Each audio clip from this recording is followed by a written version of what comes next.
Talmud teaches us that we might think it's impossible to fix something precious if we're using broken tools. And that's true in most cases. Yet we're also told this is exactly what God wants from us. Our fumbling attempts at compassion, our cracked open hearts aren't signs of our inadequacy. These are treasured offerings. That's the gift that our Creator desires most of us. I'd like to share with you how my heart broke open this year, and how that breaking taught me something about the deepest form of teshuvah, turning from our old ways and becoming our best selves isn't about having a new feeling. It also requires action, changing how we show up for others when they need us most. My kids, hello kid, were born in the Berkshires, and it still feels like home there. So this summer, we went back to the Berkshires on vacation. It was exactly what I needed to recharge. We played in the rivers, well, they did. We got in some hiking. We saw old friends. There was just one moment that didn't sit well with me. Shortly after we arrived, I read about an ice raid that had happened in the Berkshires a few weeks before. People were taken away, and families were broken up. Events like this have become almost routine in our country and in our region. I wasn't even shocked a few weeks ago when I saw signs saying, "Report all foreign invaders," posted in a town 15 minutes from the sanctuary. But there was something different about reading this article in the Eagle. So much of the Berkshires felt exactly the same as when we'd lived there years before.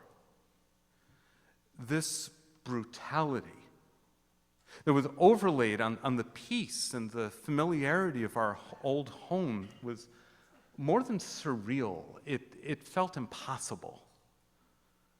And in that spiritual disorientation, I finally recognized something that had been growing in me for months.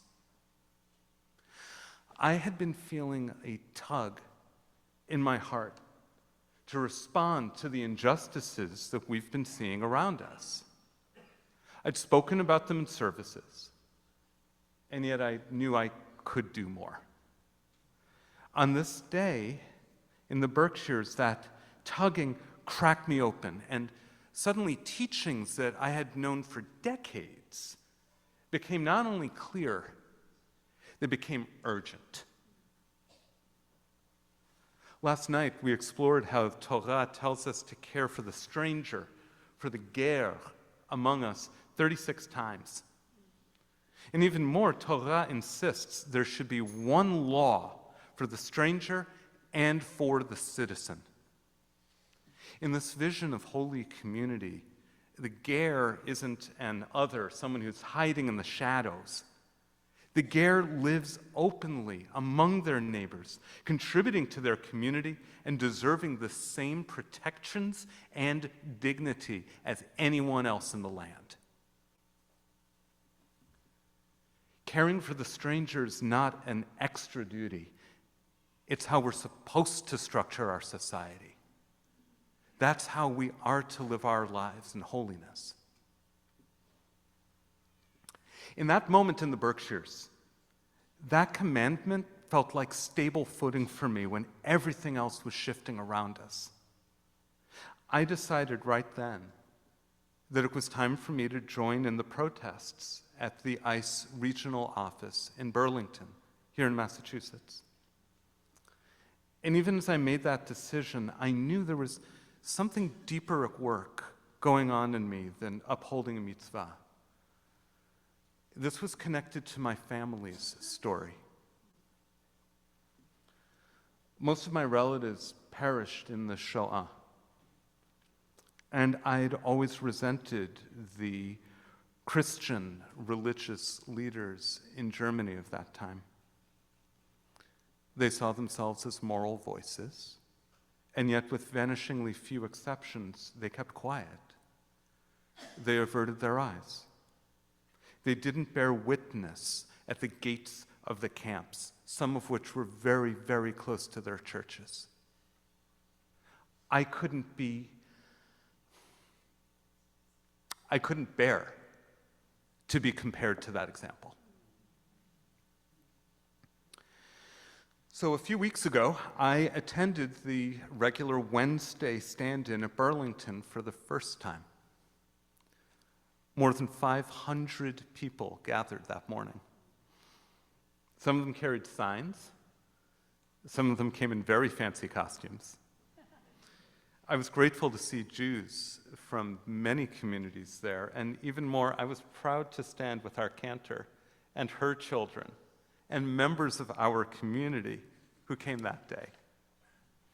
Karen Blumenfeld, in particular, deserves an honorable mention for her amazing sign, which read, "I need to be able to tell my children I did not stay silent." That was the exact reason so many of us had come on that day. The ice building itself is eerie.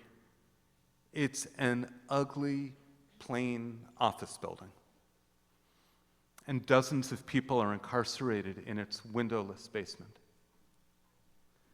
To paraphrase Hannah Arendt, it's the banality of evil rendered in concrete and smoked glass. One moment that's haunted me was the testimony of a presenter. He spoke about a family who had asked ICE for information about a loved one who had a chronic medical condition. And the response was breathtaking in its brutality. "We can't give you any information about her condition, since that would violate patient confidentiality. But we'll notify her next of kin if she dies."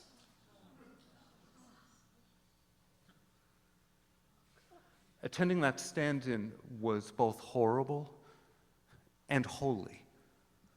It felt absolutely necessary for me to be there. That's what never again means.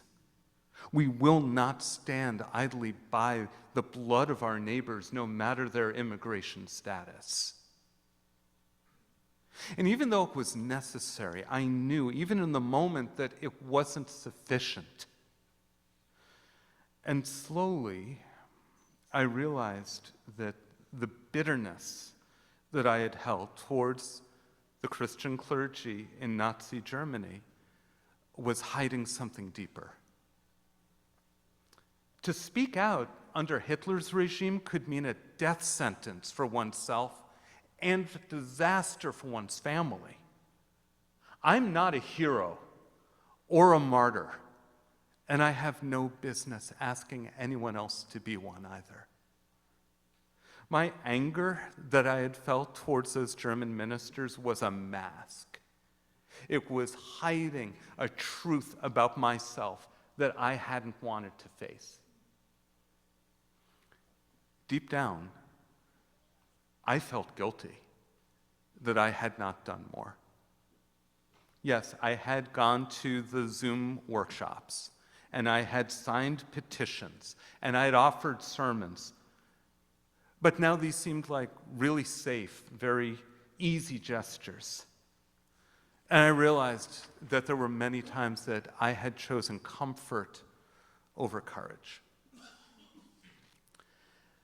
Sitting with that sense of shame, something in me shifted. This wasn't just about feeling bad about the past. This was about growing into who I wanted to be in this new year. I was starting a process of teshuvah. I was turning from past inadequacy to try to find a new way forward. And looking back, I now see that I was following the guidance that Maimonides, the great medieval rabbi, offers all of us for doing teshuvah in this season. Abandon the sin. I had to stop using my packed calendar as an excuse. I had to let go of the comforting line that I would get around to doing something once I'd taken care of all the other more important stuff that needed doing first. Regret the past. I truly regret how long it took me to get organized and even more motivated to attend that first stand-in. I had known there were many other ways that I could get involved, and I had chosen to remain silent. Resolve never to repeat. When I left Burlington that day, I called a friend, and they asked me if I felt better having gone. And I said, yeah, actually, I do. And yet I knew that that was only in the moment. I knew I couldn't go back to just signing petitions from a distance. Because when dignity and human rights are stripped from others, I must step forward myself. Confess aloud. That's what I'm doing now. I'm sharing my regret and my resolve, not only to the Holy One who hears all secrets, but also to you, my community. This is the teshuvah of voice and presence. And last, to make that teshuvah complete, I need to resolve to do differently in the future. I'm not done with this process. I'm still wrestling with what this is going to look like for me in 5786. And yet I've already returned to Burlington for other standouts with members of the community and with Stephanie. On this topic, I'd like to affirm a moment of courage from Bethel's history. We resolved to become a sanctuary community in the 1980s, and we reaffirmed that position in 2017. This is how that second resolution reads. Congregation Bethel of the Sudbury River Valley, in accordance with the call from the Reform Movement and the Reform Rabbinical Association, declares itself a sanctuary in support of immigrants. We will join with other congregations in providing sanctuary for people seeking help or refuge. We encourage our members to join in this effort and to actively give them aid and comfort. We say our government's policy should be changed. This was in 2017, so that immigrants and refugees in our country are treated humanely, with the compassion required by Jewish tradition, and given a path to citizenship. Since then, our sanctuary committees guided us in that ongoing work of providing sanctuary for those seeking help or refuge. And as the holidays drew near this year, I asked them to share some concrete suggestions for how we could make a difference.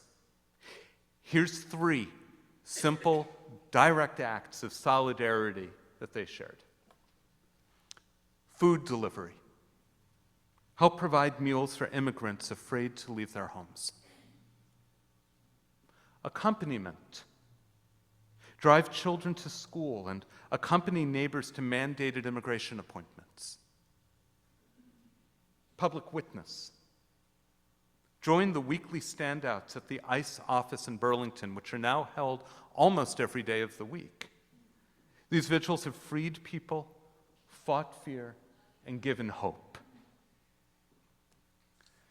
These acts don't require special preparation or a whole lot of time. They only require your energy and your care. Over the past months, our members and our cantor have engaged in many of these acts of chesed, of profound kindness. These aren't grand gestures. These are necessary acts of presence. They affirm that every person matters, especially when society would render them invisible. The Sanctuary Committee stands ready to help you connect with these efforts. And they have many more suggestions for specific and effective ways to get involved in this new year. Is it up on the webpage yet? We're working on getting it on. Oh, it's on the webpage, all right. We're working on getting it on the webpage. And having a meeting on Sunday. Most excellent. So stay tuned for more. You don't have to do everything on the list. But you have to do something. As the rabbis teach, holy study leads to holy action. So study what's happening. Learn about how to help. Understand the policies that are affecting our neighbors and also the organizations that are working for healthful change. That's how we can choose our own small way to make a difference in this process of national teshuvah. This is how each of us can act in ways that will help turn our country away from this destructive, inhumane course. Rosh Hashanah calls for us to break our hearts open, not to hurt ourselves. It's for us to become tools that are fit for divine service. The broken heart isn't shattered because it's weak. It's broken because it's strong enough to know that the time has come to act. When we crack ourselves open, we become ready litaken et ha'olam, to engage in that sacred work of repairing our world. And as the sages say, im lo achshav matai, if not now, then when? The time is always now. I offer a closing question to carry us into this new year. Many years from now, when your children or grandchildren or students are reading about this time in history class, and they ask you, what did you do in those days? How would you wish to answer? What story of courage do you want to be able to tell them?